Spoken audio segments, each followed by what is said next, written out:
गाई रिची द्वारा निर्देशित और एंड्रयू लेन की इसी नाम की उपन्यास श्रृंखला पर आधारित अमेजन प्राइम की नवीनतम रहस्य श्रृंखला यंग शेरलॉक अपने किशोरावस्था के अंतिम वर्षों में महान जासूस का अनुसरण करती है, क्योंकि वह पारिवारिक आघात से उबरने, नरसंहार की साजिशों को सुलझाने और अपने भावी दुश्मन के साथ दोस्ती के बंधन का परीक्षण करने की कोशिश करता है। इस दौरान विश्व व्यवस्था को बदलने और अपने नाम को साफ करने का तरीका। रॉबर्ट डाउनी जूनियर अभिनीत रिची के प्रशंसित शेरलॉक होम्स रूपांतरणों की व्यंग्यात्मक और ग्रंज बुद्धि के विपरीत यंग शेरलॉक एक अधिक भावुक पक्ष की ओर बढ़ता है, जो होम्स के प्रशंसकों को थोड़ा अजीब लग सकता है। इसके अलावा कथा अपने फायदे के लिए बहुत अधिक विचारों को जोड़ती है, जो समग्र अनुभव को प्रभावित करती है। कहा जा रहा है कि प्रोडक्शन डिजाइन से लेकर चुस्त संवादों और ठीक माइनस ठाक एक्शन तक यंग शेरलॉक में प्रशंसकों को 8 एपिसोड तक बांधे रखने के लिए पर्याप्त तत्व हैं। तो चलिए स्पॉइलर के साथ सीधे सीजन 1 के रीकैप पे आते हैं। शेरलॉक और मोरार्डी इस मर्डर मिस्ट्री में कैसे शामिल हुए?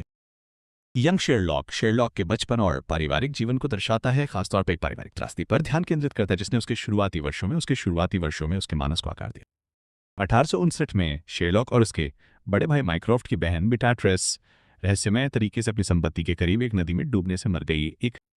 शेरलॉक को अपनी बहन की मौत का बहुत पछतावा हुआ, क्योंकि उसने उसके साथ खेलने की गुजारिश नहीं की थी उसके गायब होने से कुछ पल पहले, जबकि उनकी मां कॉर्डेलिया दुख से टूट गई। परिवार के मुखिया पेशे से वैज्ञानिक सिलास ने कॉर्डेलिया को उसके घावों को ठीक करने के लिए एक मानसिक अस्पताल में भेज दिया। ये सुनिश्चित किया कि माइक्रॉफ्ट को सरकारी नौकरी मिल जाए। शेरलॉक को बोर्डिंग स्कूल भेजा और खुद वैज्ञानिक प्रयासों में समय लगाने के लिए वियना चले गए।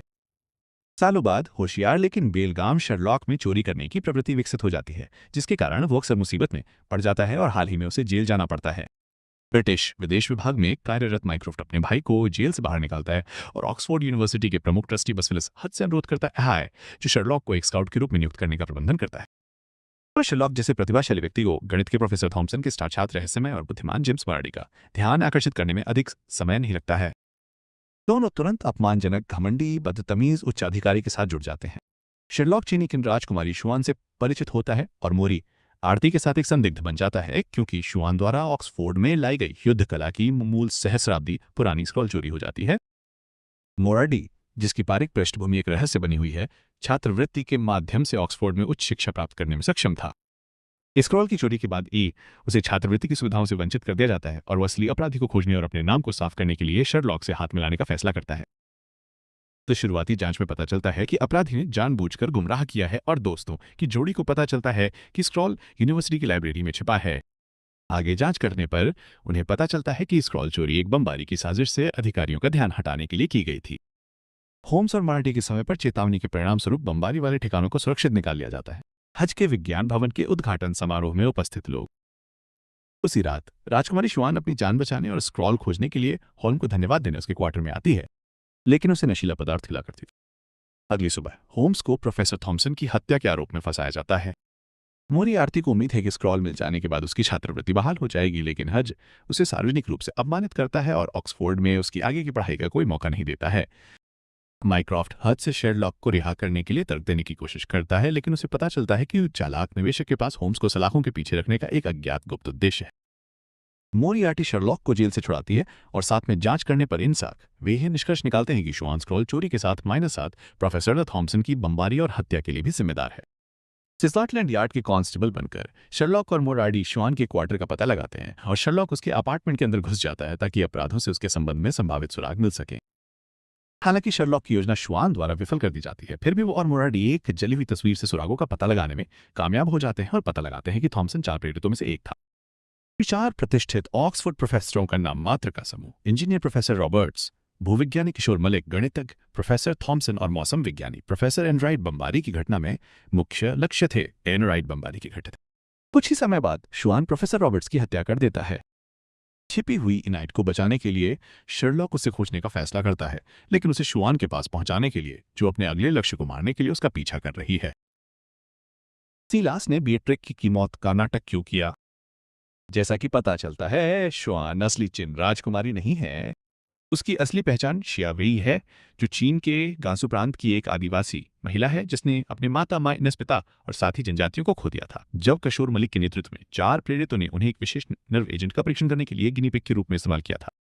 आज की देखरेख में 4 प्रेरितों को ब्रिटिश सरकार ने गांसू प्रांत में पाए जाने वाले एक खनिज फेनोटाइट का उपयोग करके जैविक हथियार तैयार करने का आदेश दिया था और औपनिवेशिक वैज्ञानिकों ने असहाय जनजातियों के लोगों पर प्रयोग करना उचित समझा। शियाओ को कॉन्स्टेंटिनोपल के एक फिक्सर असद कास्करी से मदद मिली, जिसने हत्याओं के लिए जिम्मेदार लोगों से बदला लेने का वादा किया। हालांकि फिलहाल जब शियाओ अपने आखिरी लक्ष्य प्रोफेसर मलिक को मारने के लिए खुद को तैयार कर रही है, तो असद उसे पीछे हटने और अपनी प्रतिशोधी खोज को छोड़ने के लिए कहता है। शर्लॉक और मोराडी माइक्रोफ्ट से मिलते हैं और उसे अपने निष्कर्ष बताते हैं, और उन्हें पता चलता है कि शियाओ राजकुमारी शॉन का रूप धर रही है, जिसका अपहरण उसके आने के तुरंत बाद कर लिया गया है। शर्लॉक मलिक बनकर शियाओ को अपने जाल में फंसा लेता है। जैसे ही शियाओ को हिरासत में लिया जाता है, वो चिड़ियों के पंजे वाले एक आदमी का जिक्र करती है। शर्लॉक को लगता है कि ये उसकी माँ कॉर्डेलिया के बयानों से मेल खाता है, जिसे दूसरों ने एक अस्थिर दिमाग की बकवास माना था। शर्लॉक पागल खाने में अपनी माँ के पास जाता है और उसे पता चलता है कि उसकी बातचीत रिकॉर्ड की जा रही थी और मलिक अक्सर उससे मिलने आता था। जैसे ही शर्लॉक कॉर्डेलिया को उनके परिवार की संपत्ति में वापस लाता है, दबे हुए आघात और अपराध बोध के कारण उसे अपनी दिवंगत बहन बेटाट्रिस के दर्शन होते हैं। ठीक इसी दौरान सिलास घर लौटता है और शर्लॉक को पता चलता है कि वो एक वकील और पागल खाने में कॉर्डेलिया के अक्सर आने वाले लॉसन जैगर्स की हत्या में शामिल हो सकता है।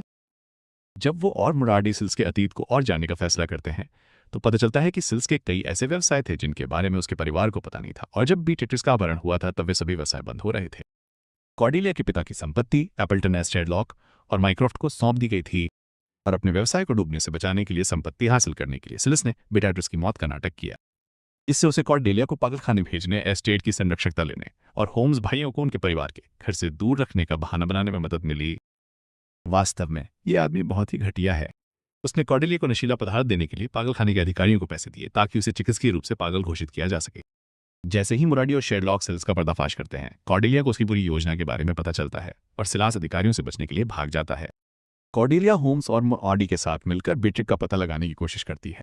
उन्हें अंततः पता चलता है कि बेट्रिक सिलास के साथ पेरिस गई है, जिसने वर्षों तक उसके अस्तित्व को गुप्त रखा।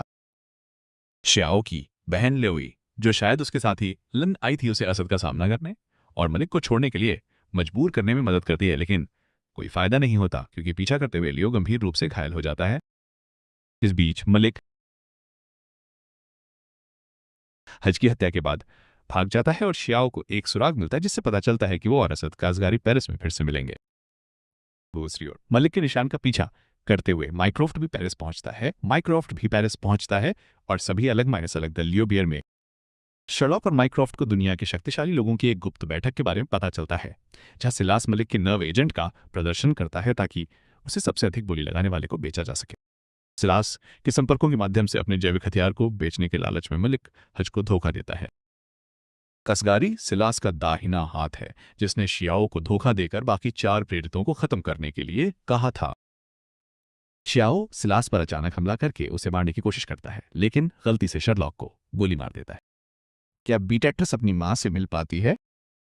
शर्लॉक मोरियार्टी के साथ सिलास का पीछा करने जाता है। वो शियाओ से मिलता है और उसे समझाता है कि दोनों का मकसद एक ही है। इस बिंदु पर यह उल्लेख करना आवश्यक है कि 18 आवश्यक है। लगभग उसी समय पेरिस कम्यून क्रांति ने राजधानी को हिलाकर रख दिया था और मुराडी ने आत्मरक्षा में एक फ्रांसीसी सैनिक को गोली मार दी थी। ये घटना उसके मन में एक गहरा घाव छोड़ जाती है, दर्दनाक भावनाओं के कारण नहीं, बल्कि इस तथ्य के कारण कि मुराडी को किसी की जान लेने के बाद कोई अपराध बोध या सहानुभूति महसूस नहीं हुई। किंगरे की जरूरत नहीं है, ये उसके भविष्य की यात्रा का पूर्वाभास देता है, क्योंकि वो अंततः अब तक के सबसे बड़े खलनायकों में से एक बन जाएगा। शांघाई शेरलॉक और उसके परिवार से मिलने जाती है और अपने असली मकसद के बारे में बताकर हाथ मिलाने की पेशकश करती है। कॉर्डेलिया और होम्स भाई बेटाट्रिस के मिलने और सुरक्षित होने पर सिल्स को छोड़ने के लिए सहमत हो जाते हैं। जैविक हथियार खरीदने का नाटक करके असद के साथ एक असफल बातचीत के बाद शेरलॉक और कंपनी को पता चलता है कि सिलास कॉन्स्टेंटिनोपल में है। ब्रिटिश सरकार द्वारा अपने पिता को न्याय दिलाने के निर्देश के बाद माइक्रोफ्ट गिरोह में शामिल हो जाता है।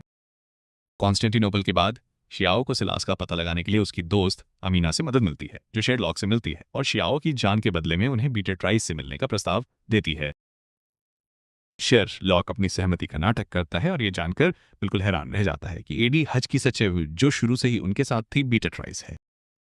सिलास ने अपनी बेटी को यह विश्वास दिलाने के लिए ब्रेन वॉश किया है कि कॉर्डेलिया एक चालाक पागल औरत है जिसने उसके बेटों को उसके खिलाफ कर दिया है, जिसने सिलास ने अपने गंदे कामों के लिए एडी का इस्तेमाल किया है, जिसमें हॉस का भरोसा जीतना भी शामिल है। कॉर्डेलिया सच बताकर बी का भरोसा जीतने की कोशिश करती है, लेकिन बी अपने पिता पर भरोसा करती है।